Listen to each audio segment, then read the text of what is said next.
So the ruin zone, the conflagration zone, and the downpour zone all require large urban environments similar to ground beta to work.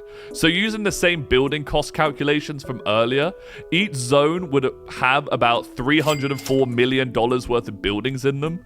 So all three together would be about $912 million worth of buildings. The landslide zone and the mountain zone are essentially just big artificial hills. So what I did is I created my own hill model and found the volume for both using this video. That music is beautiful.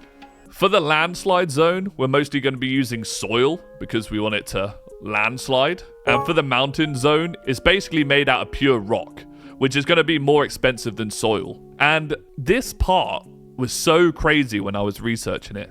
I don't think people understand how angry these engineers get online when somebody says they're trying to build a 50-meter hill out of pure soil. Apparently, it's impossible. But we're going to do it anyway, because it keeps the math simple. So together, it's around $22 million to make these hills. Then, the conflagration zone requires continuous fire. So I think a fun way to do it is using flame effect equipment, which costs about $400 per unit. And we're going to need one every 3 meters. So we're looking at about $10 million there. And then the downpour zone requires artificial rain and strong wind, and I think a large sprinkler system in the roof and industrial scale fans would probably do it, and that costs about $5.125 million.